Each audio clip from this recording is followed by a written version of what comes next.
Rain drifted over Portland in a steady, silver curtain, soft enough to blur the streetlights, but cold enough to seep through clothing and bone. It was barely 7 in the morning, and the city still felt half asleep.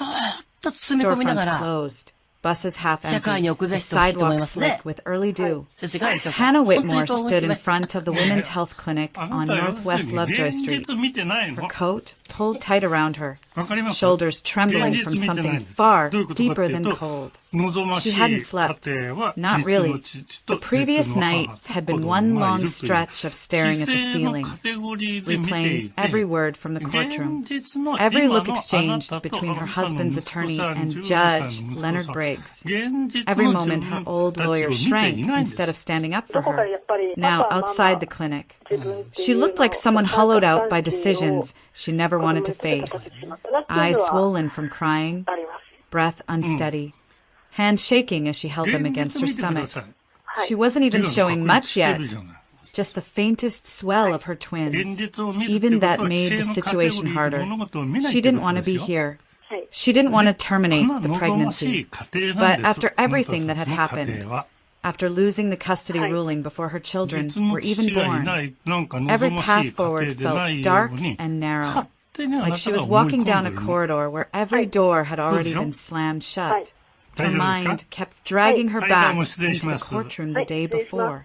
The fluorescent lights buzzing overhead, the stale smell of paper and old carpet, and Judge Briggs sitting rigid behind the bench, barely glancing at her before turning his attention to Evan's attorney, who spoke with an ease that made the imbalance obvious. The attorney's tone had been smooth, confident, almost mocking as he outlined why Evan should be granted full custody once the children arrived. Her lawyer at the time, a timid man who'd been recommended as affordable rather than competent, seemed to fold in on himself. He avoided eye contact, shuffled papers, responded with weak objections that Judge Briggs dismissed almost immediately. Hannah remembered watching him sink further into his chair, as if he were afraid of drawing too much attention. She remembered thinking, he's scared of them, scared of the judge, scared of Evan's money. And then the ruling came down with an efficiency that made it feel rehearsed. Evan would receive primary custody upon the children's birth.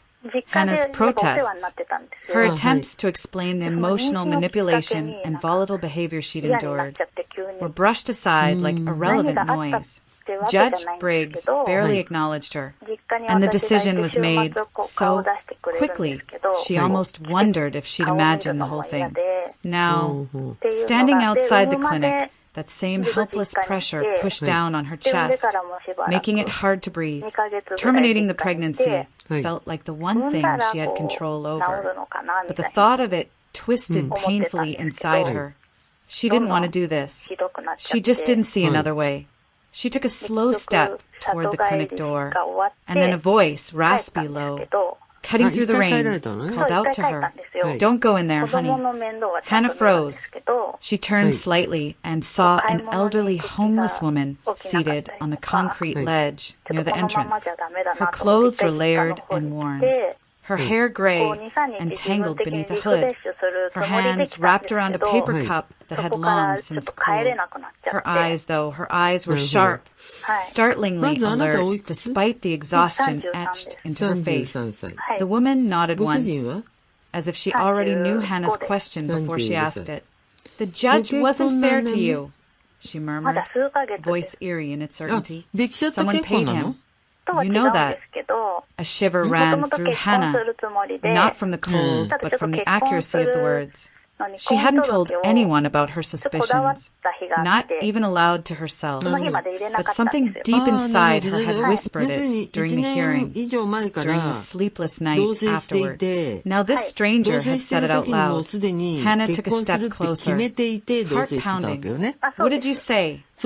But when she looked again, the woman was already rising, moving away with surprising swiftness for someone her age.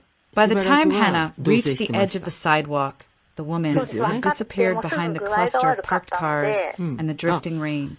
Hannah stood still for a long moment, rain tapping softly against her coat, her breath clouding in the cold air. Her fear didn't vanish, but something else, small, fragile, stubborn, pushed up through it. A spark of defiance. She backed away from the clinic door, and for the first time in days, she turned in a different direction. Not knowing exactly where she was going, but certain she couldn't continue down the path she'd been pushed into. The rain followed Hannah all the way home, trailing behind her like a second shadow.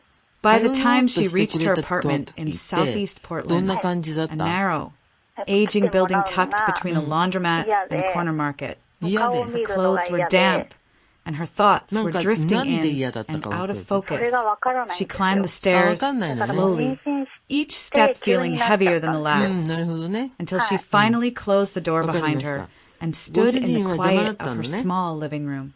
Everything looked the same as when she'd left that morning. The half-folded laundry on the chair, the empty mug on the counter, the muted glow of the cloudy light filtering through thin curtains. But something inside her had shifted. The encounter outside the clinic had unsettled her, cracked open a feeling she had pushed down for months, maybe even years. She sank onto the edge of the couch and pressed her palms against her knees. Her breath came unevenly. The twins kicked lightly beneath her hands, reminding her she wasn't alone, not really. And the thought of them, small and growing and vulnerable, was what pushed her to reach for her phone. Her hands hesitated for a moment before she scrolled through her contacts. She moved past recent calls, her old lawyer, Evan, the clinic number she hadn't answered, and then she found it, Monica Fields. They hadn't spoken properly since college. Life had gone in different directions, Hannah into childcare and part-time teaching, Monica into criminal investigations. They'd kept loose tabs on each other through social media. The occasional holiday message, but nothing deep. Still, Hannah remembered Monica as someone who saw through facades, who didn't get intimidated easily. She pressed call. It rang once, twice, then a familiar but older voice answered. Hannah? Hey, everything okay? The question was simple, innocent even, but it nearly broke her. No, Hannah whispered. Do you have time to talk? Monica didn't hesitate. Where are you? Home. Give me 30 minutes. Meet me at Laurel and Pine, near Burnside. It's quiet this time of day. Hannah exhaled shakily. Okay, hang in there, Monica said softly before hanging up. The cafe sat on a corner where old brick buildings met newer glass storefronts. Inside, it smelled of coffee beans and rain-soaked jackets. Hannah found a table in the back, tightening her coat around her as she waited. Her nerves buzzed beneath her skin. A few minutes later, Monica stepped inside, brushing water from her hair. She looked almost exactly as Hannah remembered. Focused brown eyes, a firm posture that suggested she saw more than she ever said out loud. Hannah, she murmured, pulling her into a brief, steadying hug before sitting down. The moment their drinks arrived, hers decaf, Monica's black, Hannah began to talk. Slowly at first, then all at once. She told Monica everything, the emotional pressure Evan had put on her. The threats he made whenever she pushed back, the way he dismissed her concerns, the way he hid finances from her, the way he treated the pregnancy like a bargaining chip. She described the custody hearing, the arrogance of Evan's attorney, the strange tension in the room, the obvious imbalance of power, and finally, voice trembling. She spoke about the elderly woman outside the clinic, the warning that Judge Briggs wasn't fair, that someone paid him. Monica didn't interrupt. She didn't dismiss or minimize. She listened with a seriousness that made Hannah feel, for the first time in months, that she wasn't imagining everything. When Hannah finished, Monica sat back, tapping one finger lightly against her cup. I'm going to tell you something, Monica said carefully. Judge Leonard Briggs, he's had complaints before. Hannah's breath caught. Complaints. Nothing proven, Monica clarified, but there's been smoke. Enough that some of us have wondered what's really going on behind the scenes. The room felt suddenly smaller, the air thicker. Your attorney should have pushed harder, Monica added, but he won't. He's scared. And honestly, you need someone who isn't. Hannah's eyes stung. I don't know who that would be. I can give you a few names, Monica said. People who aren't afraid to challenge the system when it matters. But listen, I can't officially investigate a judge without cause. What I can do is look around. Quietly, Hannah swallowed, the first hint of solid ground returning beneath her feet. You do that. For you? Of course, Monica said, her expression firm and kind at the same time. You're not crazy, Hannah. Something's off about this, and you shouldn't have to face it alone. Those words settled into her like warmth after a long winter. When they finally stood to leave, the rain outside had lightened, and for the first time in weeks, Hannah felt something close to hope, fragile but real, taking shape inside her. The next afternoon, the clouds over Portland thickened into a muted gray ceiling, the kind that made the whole city feel quieter than usual. Hannah walked along Southwest 10th Avenue, her steps slow but determined, scanning the storefronts until she found the one she'd been told to look for. A small, neatly maintained law office with a brass plaque that read, Claire Donovan, Family Law. It didn't look like much from the outside. No marble columns, no glass lobby, no receptionist desk staffed by 3 assistants. None of the intimidating displays she'd seen in Evan's attorney's building. Instead, it was modest, warm-lit, and surprisingly calm. But something about it felt solid, grounded, steady in a way she desperately needed. Inside, the air smelled faintly of coffee and paper. A single assistant greeted her, then guided her into a private office where Claire Donovan stood from behind her desk. Claire was in her late 30s, composed, with an unmistakable sharpness in her eyes. She shook Hannah's hand firmly. Take a seat, Hannah. Monica told me just enough to know we should talk. Hannah sat, smoothing her hands over her knees, nerves fluttering in her stomach. When Claire settled back into her chair, she leaned forward slightly, attentive, focused. So Claire said, start from the beginning. And Hannah did. She told her everything she'd told Monica. The emotional pressure, Evan's manipulation, the coercive control, the custody ruling that felt pre-decided, the judge's dismissive attitude, the fear that she hadn't been heard, that the system had been stacked against her.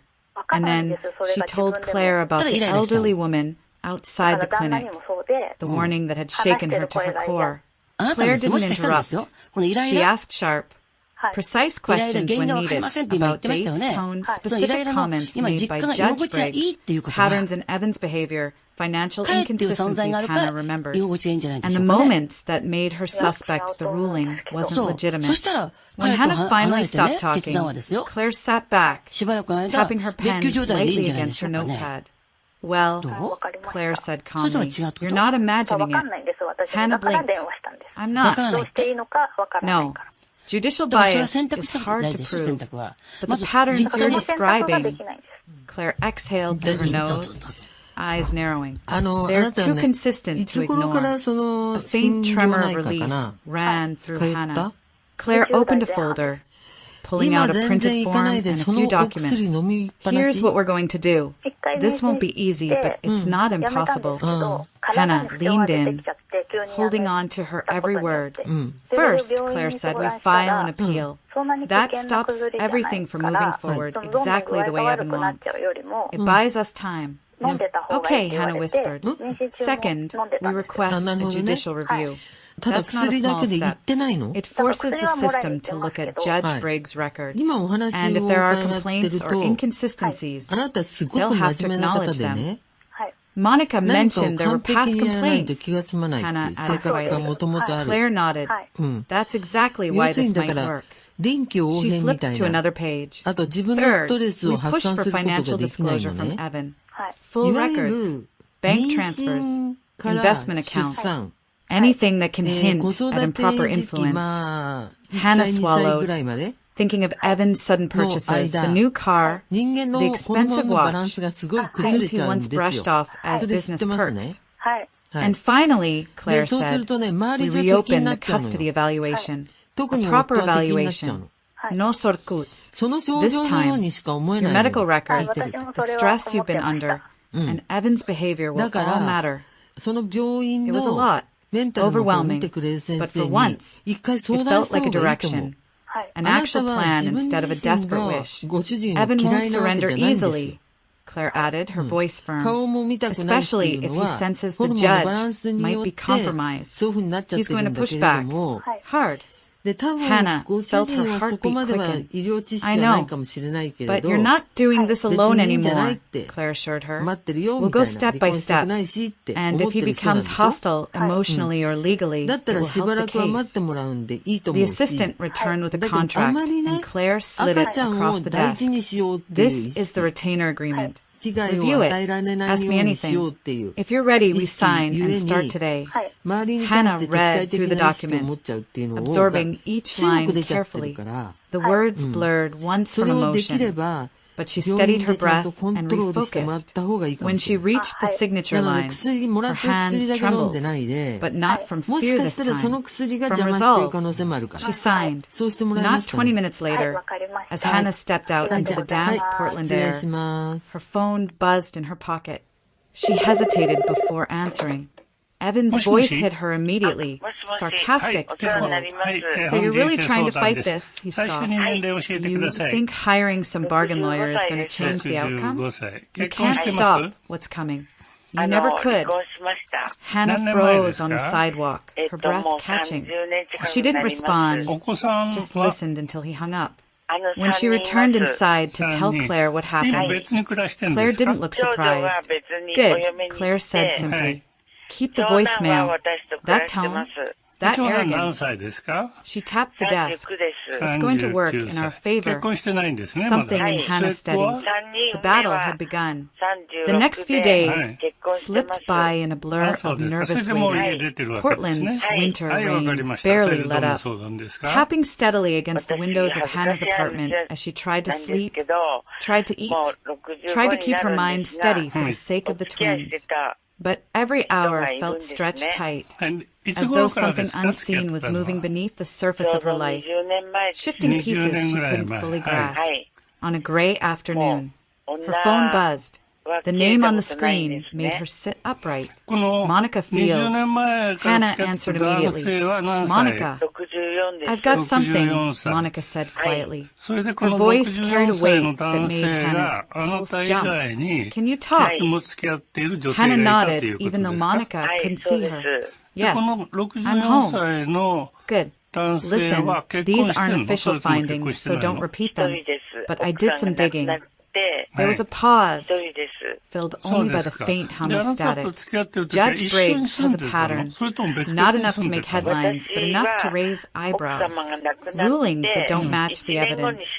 Custody decisions that lean suspiciously toward certain attorneys. And a lifestyle that doesn't quite match a judge's salary. Hannah closed her eyes. What do you mean? High-value purchases. Cash-based transactions, a couple of real estate investments, one of them tied indirectly to a developer Evan's firm collaborates with. Nothing provable yet, but definitely not clean. The words hit Hannah like a cold wind. She pressed a hand to her stomach, steadying herself as the twins shifted inside her. I'll send Claire the outline, Monica said. Just enough to give her direction. She'll know how to use it. Thank you, Hannah whispered. I don't know how to. Don't thank me yet, Monica cut in gently. This is just the beginning. And Hannah, be careful. Evan won't like that you're pushing back. The call ended, leaving Hannah alone in the quiet apartment, her thoughts racing. When she arrived at Claire's office the next day, Claire was already reviewing Monica's message on her laptop. Her expression was sharp, energized. This, Claire said, tapping the screen, is exactly the leverage we needed. You can use it. Hannah asked, hope and fear tangled inside her voice. I can incorporate it, Claire corrected. We don't present it as proof. We present it as reason to question the judge's impartiality, reason to demand transparency, reason to reopen your case. It's a wedge, and we're going to use it.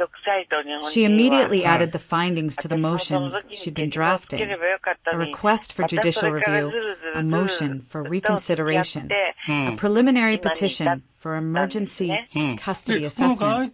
Each document carried the quiet force of someone who knew exactly where to apply pressure. But as Claire pushed forward, Evan pushed back. It started with unexpected visits, knocks on Hannah's door late at night, loud enough to make her flinch. She refused to open, but his voice seeped through the wood. You're ruining everything, Hannah. You don't know what you're doing. Other times, it came in the form of voicemails, sharp mocking, dripping with control. You're unstable. You can barely keep yourself together. Do you really think a judge will hand you kids in that condition? And then the message that made her hands shake. I'll tell the court you're mentally unfit. I'll make them listen. Stress twisted through her like a tightening wire, and her body reacted before her mind did. Sharp cramps, deep aches, sudden waves of pressure that sent her doubling over. Twice she ended up calling the nurse hotline, breathless with panic. When the pains became strong enough to make her lean against the counter for support, she went to Legacy Good Samaritan Medical Center. After monitoring her for several hours, a nurse returned with a stern expression. You need to rest, the nurse said, her voice gentle but serious. Your stress levels are too high. You're at risk for preterm complications. No heavy lifting. Minimize conflict. Call us if the pain increases. Hannah nodded, but her throat tightened. How was she supposed to minimize conflict when Evan was practically building it around her? Back at Claire's office 2 days later, she relayed everything. The visits, the threats, the hospital warning. Claire listened without blinking. When Hannah finished, Claire folded her hands on the desk. This is exactly why we press forward, she said. Evan's behavior is escalating. Judges don't look kindly on intimidation tactics, especially during a high-risk pregnancy. Document everything, every voicemail, every message, every incident. It will help us. Hannah exhaled shakily. In the hearing, Claire's expression hardened. Judge Briggs will fight back. He's not the type to step aside politely, but he's slipping, and he knows it. She slid the stack of motions across her desk with quiet resolve. We're ready for him. For the first time, Hannah believed her. The courthouse on SW 4th Avenue looked even more imposing than usual that morning. Clouds hung low over Portland, casting the building in a dim, heavy light that matched the tension building in Hannah's chest. She walked beside Claire Donovan through the security checkpoint, clutching her coat tighter around herself. Her twins shifted slightly inside her. A reminder that every step she took now had weight, consequence, and urgency. Claire moved with calm precision, her expression unreadable but confident. She carried a slim case file tucked under her arm. One Hannah knew contained the motion that would ignite the confrontation they'd been building toward. Inside the courtroom, Evan sat at the respondent's table, perfectly groomed, leaning back with the smug composure of someone who believed he owned every inch of the room. His attorney, Mark Keegan, whispered something to him that made Evan smirk. Judge Leonard Briggs entered moments later. He adjusted his glasses, cleared his throat, and scanned the courtroom, lingering just a hair too long on Claire, as though already anticipating trouble. Claire rose immediately. Your Honor, before we proceed with any further custody matters, I'm filing a formal motion requesting your recusal due to conflict of interest. The words dropped into the room like a stone. Evan sat upright. His attorney stiffened. Judge Briggs blinked once, then leaned forward sharply. Ms. Donovan, he said, voice coated with icy irritation. This court has no reason to entertain baseless accusations. You are out of line. Claire's expression didn't change. With respect, Your Honor, the motion is supported by documented irregularities in prior rulings, financial inconsistencies, and undisclosed associations relevant to this case. A ripple of shock moved through the courtroom. Briggs' jaw tightened. Keegan stood abruptly. Your Honor, we object to this circus. Ms. Whitmore is fabricating conspiracy theories to delay the inevitable. There is no evidence, none, that suggests impropriety. Claire didn't even look at him. The records speak for themselves, and until they are reviewed by an independent judge. Proceeding with this custody matter would violate my client's constitutional right to an impartial hearing. Hannah watched the exchange from her seat, her heart pounding. She'd never seen anyone stand up to Judge Briggs like this. Her old attorney practically bowed every time he spoke. Claire, however, held her ground with the quiet force of someone who refused to be intimidated. Briggs straightened in his chair, gripping the wooden armrests. Ms. Donovan, he said slowly, if you think you can march into my courtroom and impugn my reputation with speculative nonsense. Claire finally met his gaze without flinching. If there is no conflict of interest, Your Honor, then transparency should present no threat to the court. Another stunned silence fell. Briggs' face reddened, the stern lines around his mouth sharpening. You are dangerously close to contempt. Claire's voice remained steady, and you are still required to respond to a lawful motion.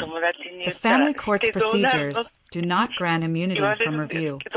Even Evan looked rattled now, his confident smirk slipping as he glanced uneasily at the judge. Keegan tried again. Your Honor, we request that this motion be dismissed immediately. These accusations are defamatory and unsupported by any credible. Claire cut and cleanly. The motion includes supporting documentation, purchase records, land acquisition filings, calendar inconsistencies, all available for review. Briggs' eyelids twitched. It was small, barely noticeable, but it was the first crack Hannah had seen in his carefully maintained composure. He cleared his throat. The court will take the motion under advisement. Claire nodded. Thank you, Your Honor. But everyone in the room knew what had just happened. Briggs hadn't dismissed it. He hadn't crushed her. He hadn't even threatened sanctions beyond the initial flare of anger. His reaction wasn't the response of a man confident in his innocence.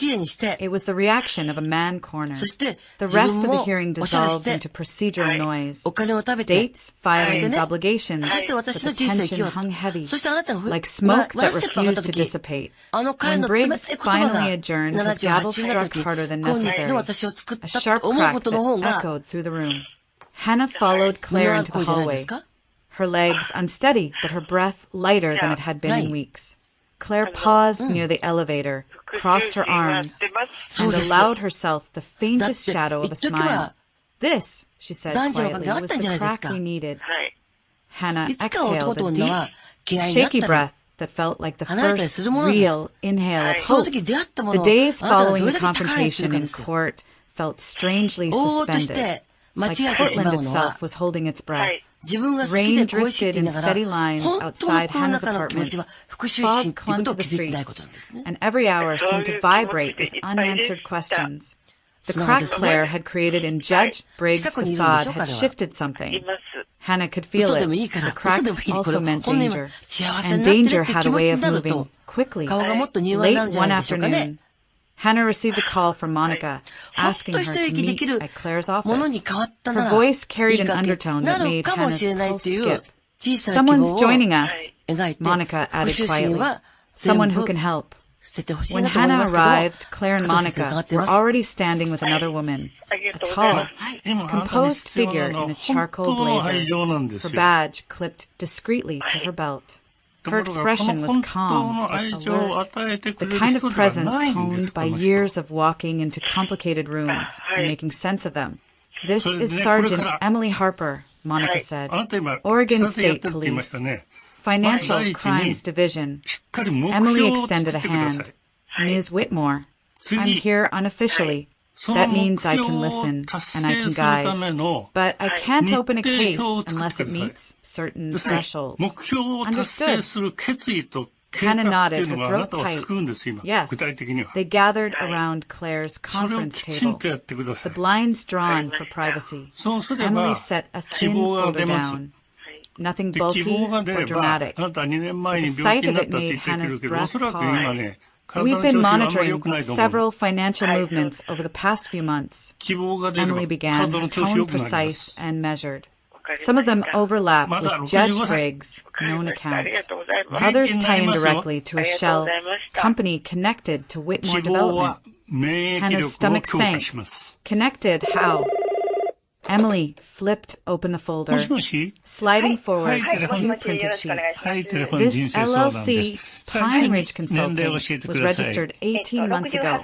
No employees, no office listing. No activity besides receiving large cash transfers and issuing smaller payments to individuals who also happen to appear in your husband's professional orbit. Claire leaned in, her eyes sharp, and the judge.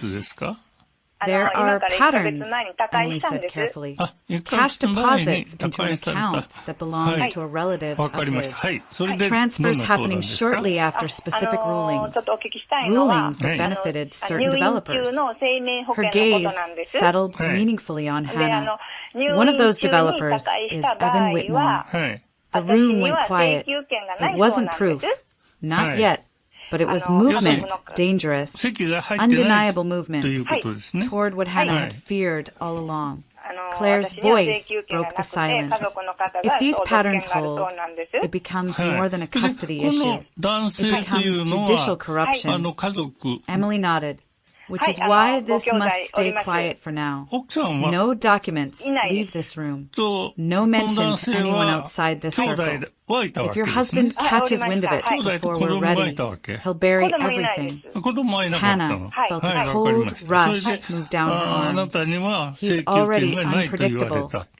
Monica exchanged a look with Emily. That's another thing we need to discuss. Emily clasped her hands. Ms. Whitmore, based on what Monica has reported and the escalation in your husband's behavior, showing up uninvited, threatening messages, you need to take precautions. Do not meet him alone. Not in parking lots, not in hallways, not even at your front door. Claire added softly, record everything. Save every voicemail. Forward copies to me and Monica. Hannah nodded, her fingers trembling slightly against the table's edge. I will. They spent another hour reviewing timelines, identifying risk points and planning next steps. When Hannah finally left Claire's office, the sky was dark and the downtown streets were gleaming from rain. She walked carefully to her car, scanning the streetlights, aware of every sound behind her. Because Emily was right, Evan wasn't reacting like a man losing control of his marriage. He was reacting like a man losing control of a scheme. That night, the pressure of it all settled into Hannah's body like a weight. She tried to sleep, shifting carefully on her side, one hand resting over her stomach. But stress had dug its claws too deep. Every message from Evan, every unexpected knock, every shadow that passed the window replayed in her mind. Around 2 in the morning, she jolted awake with a sharp, pulling pain across her abdomen. It wasn't the mild tightening she'd felt before. This was deeper, hotter, like something twisting from the inside. She gasped, gripping the sheets. The pain radiated down her spine, into her hips. She tried to breathe evenly, but each inhale trembled. After several minutes, it eased, leaving a dull ache behind. Hannah lay still in the darkness, palms pressed against her stomach, tears sliding silently into her hair. Something was wrong. Maybe not catastrophic yet, but wrong enough to feel like a warning. A warning of what was coming. The rain had eased by morning, but the air in Portland felt unusually heavy, thick, unmoving, as though the whole city sensed something shifting beneath its paved surface.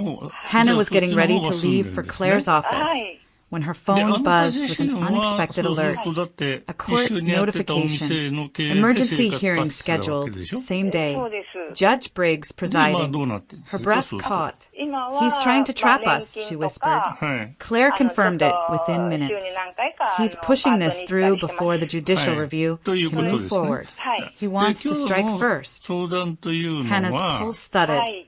Stress had already woven itself into her body like a second heartbeat, and the sudden pressure made her stomach tighten. Still, she grabbed her coat, determined to get to the courthouse. But the twins had other plans. Halfway down her apartment stairwell, a bolt of pain shot across her abdomen, so sharply she cried out, gripping the railing with both hands.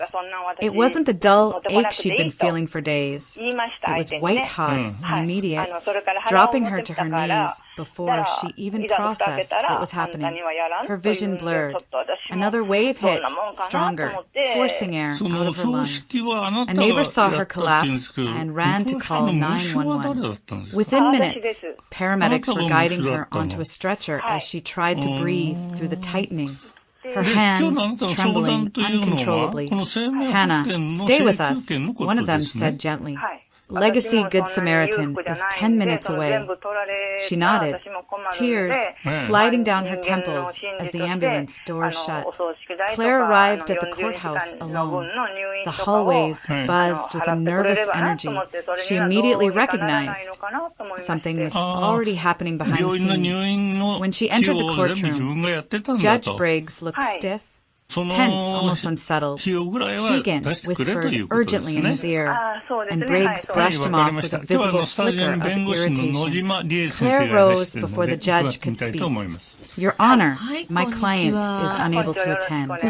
She has been transported to Legacy Good Samaritan Medical Center with a medical emergency. Briggs opened his mouth to object, but before he could, the courtroom doors opened and a clerk hurried inside, whispering something into his ear. His expression shifted. First confusion, then disbelief, then a rigid, brittle fury. We're taking a recess, he snapped abruptly. Claire's eyes narrowed. Something has happened.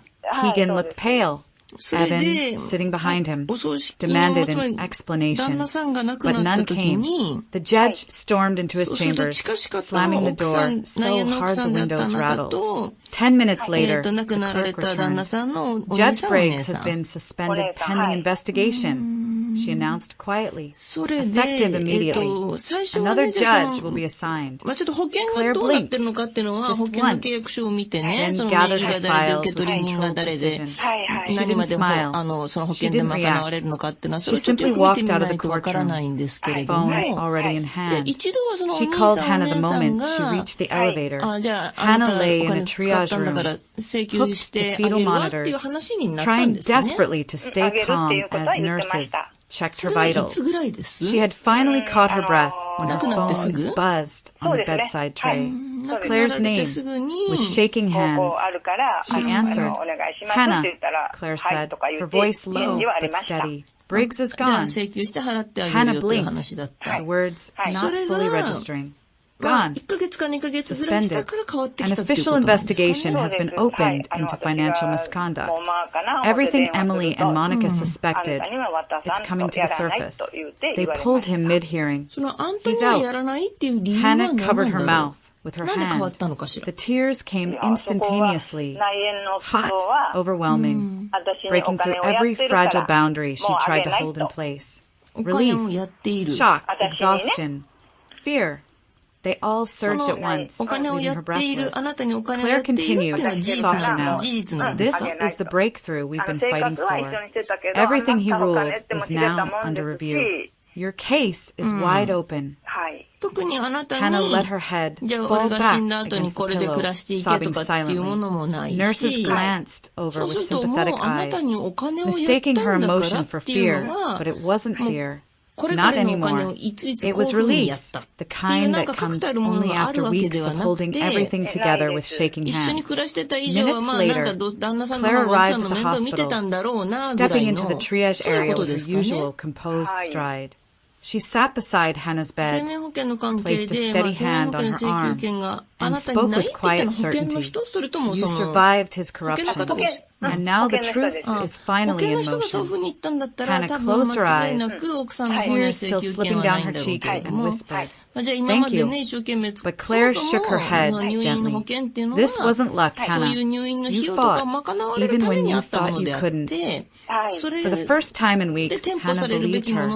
By the following morning, Portland was washed in cold winter light, pale and unfriendly against the hospital windows. Hannah had barely slept. The contractions had eased after medication, but the pressure remained, an unstable rhythm under her ribs, unpredictable and sharp. Nurses checked on her repeatedly, murmuring reassurance, adjusting monitors, watching the fetal heart tracings with focused eyes. But stress had carved deep lines inside her body, and it was only a matter of time. Just after sunrise, another contraction tore through her, stronger than anything before. Hannah gasped, gripping the bed rails. A nurse rushed over. "Hannah, talk to me. How bad is it?" Hannah's voice trembled. "It's different. Something's wrong." Within minutes, her room was filled with movement. Nurses, a resident, a rapid assessment. The fetal monitor began to spike in sharp patterns she didn't understand but could feel in her bones. "We need to move her," the resident said. "This could be early labor. Let's get her to labor and delivery." The words hung heavy in the air. Early. Too early. Hannah's panic rose, twisting with the physical pain as they wheeled her toward the elevator. Every contraction brought a wave of fear that blurred the hallway lights. Her hands shook violently. The twins weren't ready. She wasn't ready, but her body gave her no choice. Labor progressed at a speed no one expected.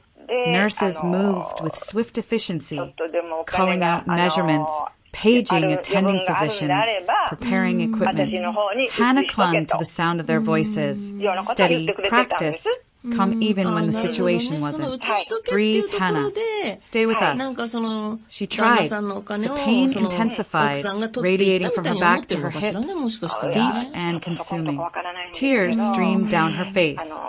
She didn't know if she was crying from fear, exhaustion, or the overwhelming terror of losing everything she fought for. Within hours, her body pushed past the point of slowing down. She's crowning. "Let's go. She can do this." The delivery was raw and brutal. Nothing like the gentle images she once imagined.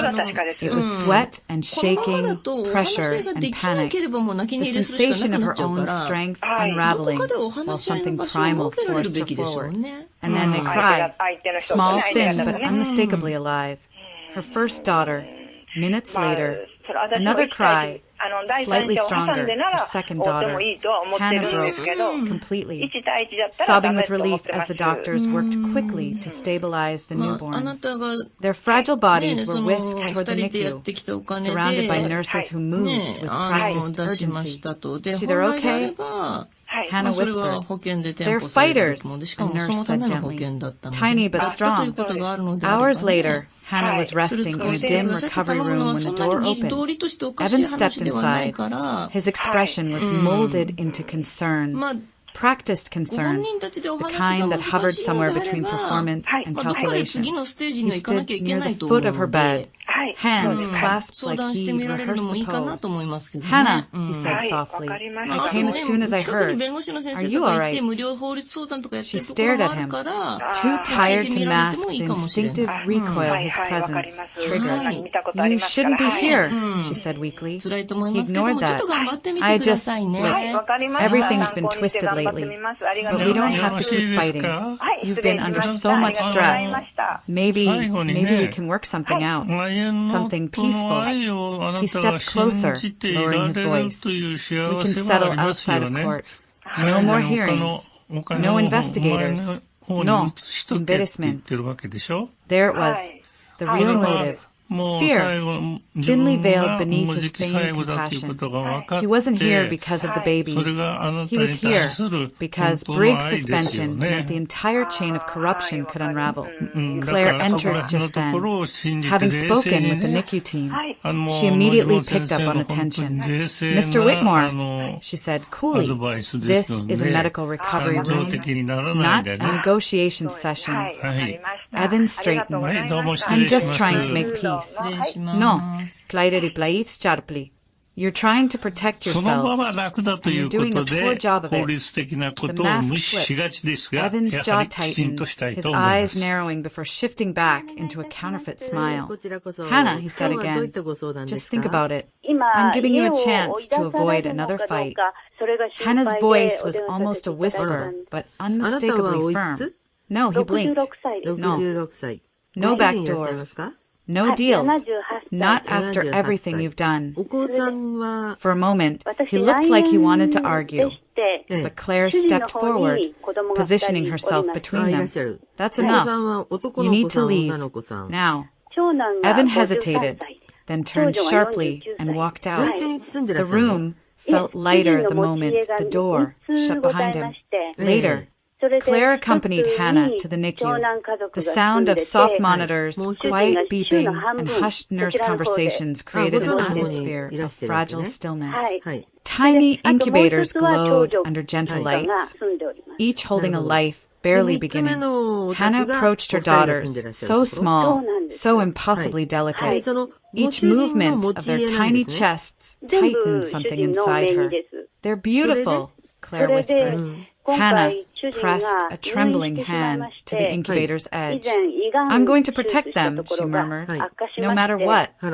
In that moment, tired, aching, emotionally stripped, Hannah felt something stronger than fear rising in her. Not defiance, not anger, something deeper, a mother's will, and it was unshakable 2 weeks after the twins' birth. On a crisp, cloudless morning, Hannah was wheeled into the Multnomah County Courthouse. This time as a mother, flanked by strength she hadn't possessed before. Claire walked beside her, carrying a meticulously organized case file, the edges marked with tabs and color codes. Hannah still moved carefully, her body healing from premature delivery. But something about her posture had changed. She no longer looked like someone crushed by circumstance. She looked like someone who had survived it. The courtroom itself felt different. Judge Briggs was gone, his name scrubbed from the schedule. In his place sat Judge Miriam Caldwell, a woman known across Portland's legal community for her composure, fairness, and unwavering adherence to process. Her presence was steady, almost comforting, her eyes clear and observant as she surveyed the room. Good morning, Judge Caldwell said, her tone firm yet neutral. We are reopening this custody case due to significant procedural concerns and newly presented evidence. For the first time since this nightmare began, Hannah felt a courtroom that wasn't tilted against her. Claire rose. Your Honor, we intend to demonstrate a clear pattern of psychological abuse, manipulation, and coercive control perpetrated by Mr. Whitmore against my client. We will also present evidence of undisclosed financial connections between Mr. Whitmore's company and entities tied to former Judge Leonard Briggs. A hush rippled through the spectators. Evan shifted uncomfortably, his jaw tightening. His usually immaculate composure had cracked since Briggs' suspension. Now he looked tense, cornered, like someone who had lost control of a story he once authored. Claire began with the psychological abuse. She submitted voice recordings Evan had left on Hannah's phone, belittling statements, veiled threats, dismissive comments about her mental stability. Hannah listened from her wheelchair, her chest tightening as each recording played aloud, filling the courtroom with the sound of a man who had once vowed to love her. Then came witness testimony, neighbors, friends, even a nurse from Legacy Good Samaritan who overheard Evan's aggressive tone during one of his hospital visits. All described patterns of pressure, intimidation, and volatile behavior. Keegan, Evan's attorney, objected repeatedly, but his objections were thin, almost desperate. Every one of them forced Judge Caldwell to glance at him with growing impatience. Next came the evidence no one in the room could ignore. Financial documents, summarized cleanly by Claire.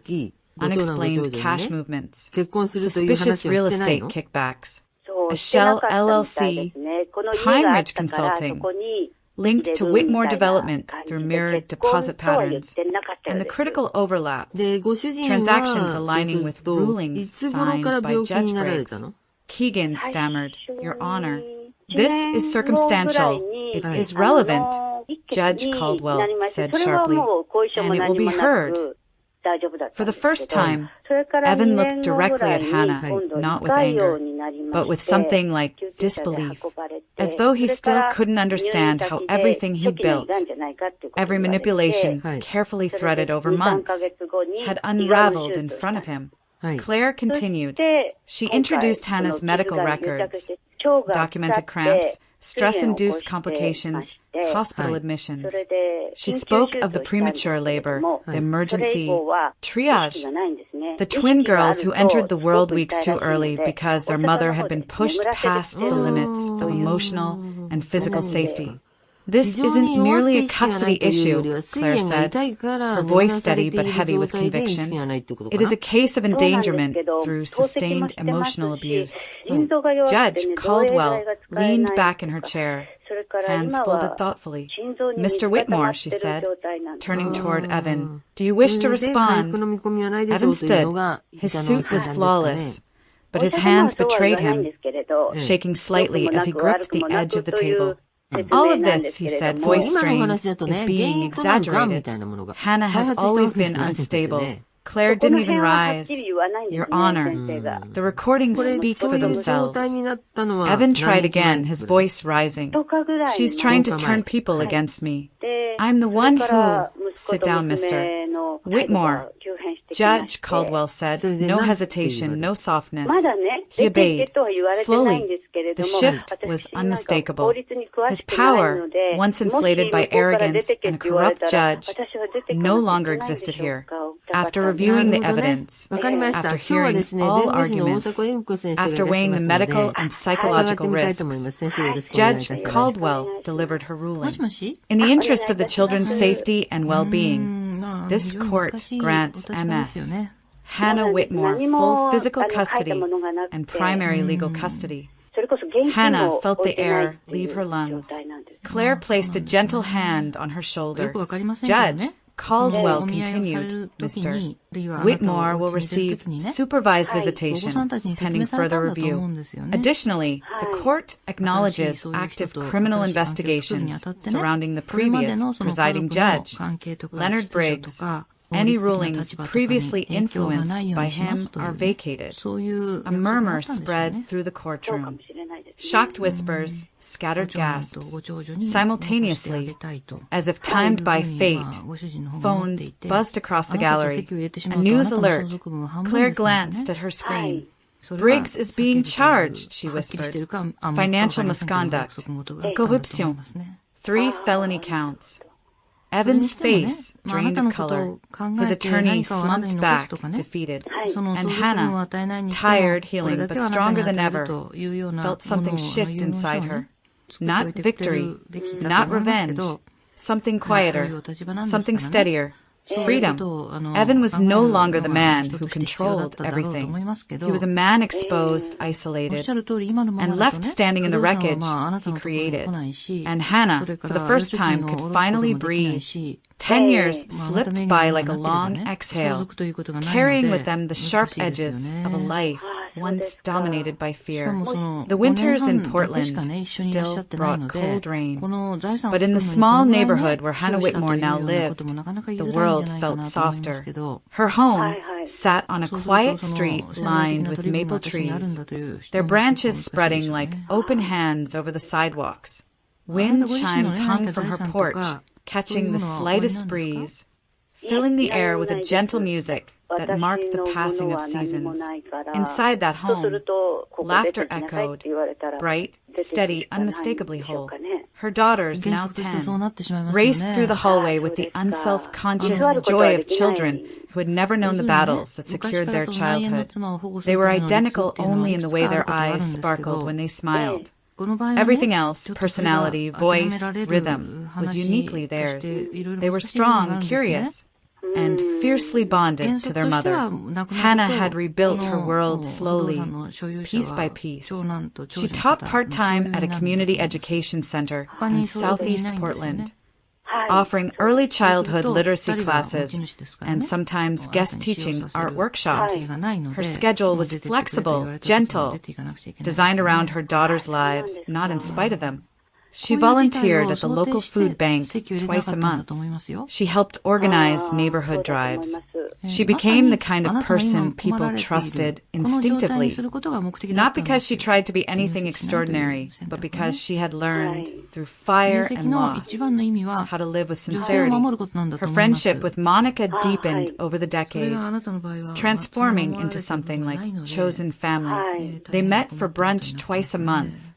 Monica still in her sharp detective suits, Hannah in soft sweaters and jeans, and talked about everything from cases to school projects to the new restaurant opening on Division Street. Sometimes Sergeant Emily Harper joined them, offering updates on the lingering remnants of the Briggs scandal whenever the subject resurfaced. Evan remained a distant and largely irrelevant figure. Supervised visitation had continued for the first few years, then lessened as the girls grew older and learned to form their own boundaries. He visited occasionally, never alone, always under watch.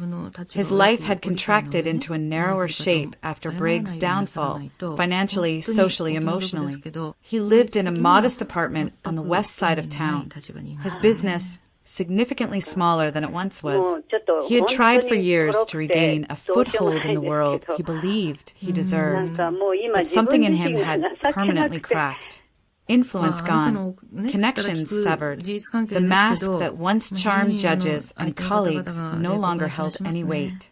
For Hannah, he was simply a shadow on the edge of her life, present but powerless. The girls were polite with him, but detached. Children have an uncanny ability to sense when love is thin and forced. They never asked to see him more.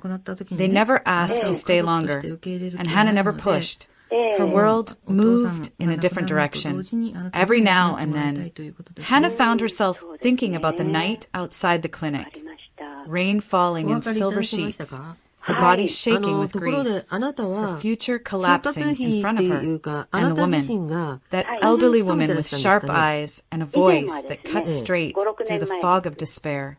Hannah had never seen her again. No records, no name, no explanation. Just a moment, a single, fragile, improbable moment that became the fulcrum on which her entire life shifted. Over the years, she tried to make sense of it. Maybe it was coincidence. Maybe intuition, maybe something else entirely.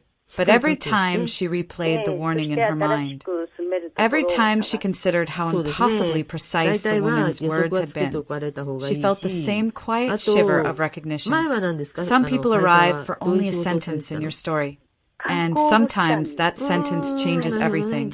One night, near the twins' 10th birthday, Hannah fell asleep on the couch while reading essays her students had turned in. The house was quiet, the wind chimes tapping softly outside. In her sleep, a dream unfolded, strangely vivid, achingly familiar. She stood in a misty field just after dawn, the air cool and pale, and there, in front of her, stood the woman. Older still, wrapped in the same worn coat, her eyes bright and knowing. "Did you find your way?" the woman asked. Her voice was gentle, without urgency, without judgment. Just a question, as if she already knew the answer. In the dream, Hannah didn't speak. She only nodded, her throat too full for words. The woman smiled, a small, tender curve of her mouth, and then faded into the morning light as the dream dissolved. Hannah woke slowly, the echo of the woman's voice lingering in the quiet room. She sat up, wrapped her arms around 娘さんにと herself って初めてのお子さ and ん。 felt something settle そう deep いつ頃 inside her. どれぐらい Not 前に sadness, 生まれたんですか？ not longing, 10年前なんですけど。 closure. Outside, お孫 the さんという first ことに light な of ります。 dawn was brushing 10 the 年前 sky. に The day お was 子さんを new, gentle, 男の子女の子 unburdened. 女の子です。女の Hannah 子。 stood, はい。 walked to で her daughter's room, この and 10年 watched 間 them そういうこ sleep. とはTwo small 娘 bodies さん言葉に curled 出さなか under ったんです warm か？ 出 blankets, しました。私に breathing 電話してき softly て、 in the half いいお dark. 母さんになれ Her ないとか life って was 泣きな not がら訴えて perfect, きたり、 but it was まあ hers, 育児が whole, 大変だっていうこ peaceful, とで、 rebuilt 私 from に the はできないみ fractures た of a いな感 past じ that で no longer defined 訴 her. えてきたんです。 When she 私 finally も whispered, 突然だったんで、 Yes, I なん found て it, 言っていいの she かなっ wasn't て answering the 答え dream. ていいのかわ She かん was なくて、 answering her life, and the びっくり life してるだけ ahead だったんですよ。